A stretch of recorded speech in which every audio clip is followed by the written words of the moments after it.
ಇಂಡಿಯಾದಲ್ಲಿ Realme P4 ಮತ್ತು P4 Pro ಅಂತ ಎರಡು ಫೋನ್ಗಳನ್ನ ಲಾಂಚ್ ಮಾಡಿದ್ದಾರೆ. ಇವೆರಡು ನಿಮಗೆ ಗೇಮಿಂಗ್ ಸೆಗ್ಮೆಂಟ್ ಫೋನ್ ಅಂತ ಹೇಳ್ತಿದ್ದಾರೆ.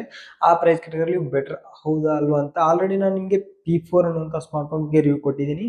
ಇವಾಗ P4 Pro ಬಗ್ಗೆ ಮಾತಾಡ್ಕೊಳ್ಳೋಣ. ಇದರಲ್ಲಿ ಕೂಡ ಹೈಪರ್ ಚಿಪ್ ಇದೆ, ಮತ್ತೆ ಇದರಲ್ಲಿ ಕೂಡ ಸ್ವಲ್ಪ ಏನೇನು ಅಪ್ಗ್ರೇಡ್ ಇದೆ P4 ಗೆ ಕಂಪೇರ್ ಮಾಡಿದ್ರೆ ಇದರಲ್ಲಿ ಏನು ಅಪ್ಗ್ರೇಡ್ ಇದೆ, ಆ ಪ್ರೈಸ್ಗೆ ಇದು ವರ್ತ್ ಆಗುತ್ತೆ ಅಂತ ನೋಡೋಣ. ಬನ್ನಿ ವಿಡಿಯೋನ ಸ್ಟಾರ್ಟ್ ಮಾಡೋಣ. ಫಸ್ಟ್ P4 ಗೆ ಕಂಪೇರ್ ಮಾಡಿದ್ರೆ ಇದರಲ್ಲಿ ಡಿಸ್ಪ್ಲೇ ಕೂಡ ನಿಮಗೆ ರೆಸಲ್ಯೂಷನ್ ಜಾಸ್ತಿ ಇರುತ್ತೆ, ಮತ್ತೆ ಸ್ವಲ್ಪ ದೊಡ್ಡ ಡಿಸ್ಪ್ಲೇ ಇರುತ್ತೆ ಅಂತ ಹೇಳ್ಬೋದು. 6.8 ಇಂಚ್ ಡಿಸ್ಪ್ಲೇ ಬರುತ್ತೆ, 1.5K ರೆಸಲ್ಯೂಷನ್ AMOLED ಡಿಸ್ಪ್ಲೇ ಬರುತ್ತೆ, 144 Hz ರಿಫ್ರೆಶ್ ರೇಟ್ ಬರುತ್ತೆ, ಮತ್ತೆ 6500 ನಿಟ್ಸ್ ಬ್ರೈಟ್ನೆಸ್ ಬರುತ್ತೆ, HDR10+ ಸಪೋರ್ಟ್ ಇದೆ, 10 ಬಿಟ್ ಪ್ಯಾನಲ್ ಇದಾಗಿರುತ್ತೆ ಅಂತ ಹೇಳ್ಬೋದು. ನೆಕ್ಸ್ಟ್ ಪ್ರೊಸೆಸರ್ ಕೂಡ ಚೇಂಜಸ್ ನೋಡ್ಕೋಬಹುದು. ಇದರಲ್ಲಿ ನಿಮಗೆ Snapdragon 7 Gen 4 ನ ಪ್ರೊಸೆಸರ್ ನ ಕೊಟ್ಟಿದ್ದಾರೆ, ಪ್ಲಸ್ ಹೈಪರ್ ವಿಷನ್ ಚಿಪ್ ಕೂಡ ಇದರಲ್ಲಿ ಇರುತ್ತೆ ಅಂತ ಹೇಳ್ಬೋದು. ಈ ಚಿಪ್ ಅವಶ್ಯಕತೆ ಇದೆಯಾ ಅಂತ ಕೇಳಿದ್ರೆ ಇದು ನಿಮಗೆ ಒಂದು ಮಟ್ಟಿಗೆ ಹೆಲ್ಪ್ ಆಗುತ್ತೆ ಅಂತ ಹೇಳ್ಬೋದು. ಪ್ರೊಸೆಸರ್ ಮೇಲೆ ಜಾಸ್ತಿ ಲೋಡ್ ಅನ್ನ ಇದು ಹಾಕೋದನ್ನ ಸ್ವಲ್ಪ ಶೇರ್ ಮಾಡ್ಕೊಳುತ್ತೆ ಅಂತ ಹೇಳ್ಬೋದು. ಪ್ರೊಸೆಸರ್ ಅಲ್ಲಿ ಇರುವಂತ ಲೋಡ್ ಅನ್ನ ಇದು ಶೇರ್ ಮಾಡ್ಕೊಳುತ್ತೆ ಅಂತ ಹೇಳ್ಬೋದು.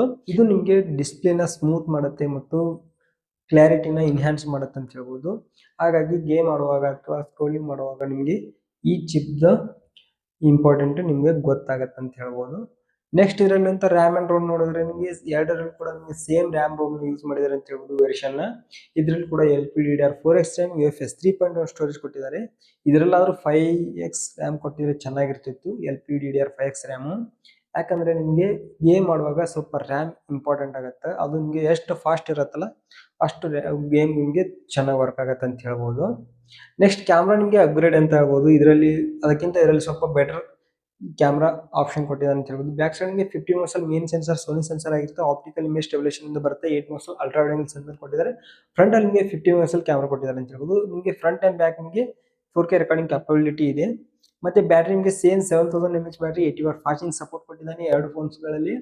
ಮತ್ತೆ IP65 66 ರೇಟಿಂಗ್ ಇಂದ ಬರುತ್ತೆ, 68 ಇಲ್ಲ. ಕಳೆದ ಸೀರೀಸ್ ಅಲ್ಲಿ ನಿಮಗೆ 68 69 ಇತ್ತು, ಬಟ್ ಇಲ್ಲಿ ಡೌನ್ ಗ್ರೇಡ್ ಮಾಡಿದ್ದಾರೆ ಅಂತ ಹೇಳ್ಬೋದು. OS ಅಪ್ಗ್ರೇಡ್ ನೋಡಿದ್ರೆ ನಿಮಗೆ 4+5 years ಅಪ್ಗ್ರೇಡ್ ನ ಕೊಟ್ಟಿದ್ದಾರೆ ಅಂತ ಹೇಳ್ಬೋದು. ಇದೊಂದು ತುಂಬಾ ಒಳ್ಳೆಯ ವಿಚಾರ ಅಂತ ಹೇಳ್ಬೋದು. Android 15 ಇಂದ ಔಟ್ ಆಫ್ ದಿ ಬಾಕ್ಸ್ ಬರುತ್ತೆ, ಬಾಕ್ಸ್ ಅಲ್ಲಿ ಚಾರ್ಜರ್ ಕೂಡ ಬರುತ್ತೆ. ಬೆಲೆ ನೋಡಿದ್ರೆ ನಿಮಗೆ 8+128GB ಇದು 25,000 ರೂಪಾಯಿ ಇದೆ. ಡಿಸ್ಕೌಂಟ್ ಎಲ್ಲ ಸೇರ್ಬಿಟ್ಟು ಕಾರ್ಡ್ ಆಫರ್ಸ್ ಅಲ್ಲಿ ಡಿಸ್ಕೌಂಟ್ ಎಲ್ಲ ಸೇರ್ಬಿಟ್ಟು ನಿಮಗೆ 20,000 ಸಿಗುತ್ತೆ ಅಂತ ಹೇಳಿದ್ದಾರೆ. ಈ ಫೋನ್ ಅನ್ನ ಇವಾಗ ತಗೊಳ್ಳೋದಕ್ಕಿಂತ ಬಿಗ್ ಬಿಲಿಯನ್ ಡೇಸ್ ಏನಿರುತ್ತಲ್ಲ, ಒಂದ್ 2-3 ತಿಂಗಳು ಹೋದ ನಂತರ ಅವಾಗ offers, Diwali sale, big billion sale ಏನ್ ಬರುತ್ತಲ್ಲ ಅಲ್ಲಿ ನಿಮಗೆ ರೀಸನಬಲ್ ಪ್ರೈಸ್ ಅಲ್ಲಿ ಸಿಗತ್ತೆ ಅಂತ ಹೇಳ್ಬೋದು. ಈ ಫೋನ್ ನಿಮಗೆ ತುಂಬಾ ಒಳ್ಳೆ ಫೋನೇ, ಬಟ್ ಇವಾಗ ತಗೊಳ್ಳೋದು ಅವಶ್ಯಕತೆ ಇದ್ರೆ ಇವಾಗ ತಗೊಳ್ಳಿ, ಪರವಾಗಿಲ್ಲ. ಕಾರ್ಡ್ ಆಫರ್ಸ್ ಅದೇನಲ್ಲಿ ಇರುತ್ತಲ್ಲ ಅದನ್ನೆಲ್ಲ ಡಿಸ್ಕೌಂಟ್ ಮಾಡ್ಕೊಂಡು ಅರೌಂಡ್ 20,000ಗೆ ತಗೊಳ್ಳಿ. ಯಾರು ತಗೋಬೇಕು ಫ್ಯೂಚರ್ ಅಲ್ಲಿ ಅನ್ಕೊಂಡವರು ಒಂದು 2 ಮಂತ್ಸ್ ವೇಟ್ ಮಾಡಿ, ಬಿಗ್ ಬಿಲಿಯನ್ ಅಥವಾ ದಿವಾಲಿ ಸೇಲ್ ಅಲ್ಲಿ ಒಳ್ಳೆ ಆಫರ್ಗೆ ಸಿಗುತ್ತೆ. ಪ್ಲೀಸ್ ವಿಡಿಯೋ ಲೈಕ್ ಮಾಡಿ, ಶೇರ್ ಮಾಡಿ, ನಮ್ಮ ಚಾನಲ್ ಸಬ್ಸ್ಕ್ರೈಬ್ ಮಾಡಿ. Thank you.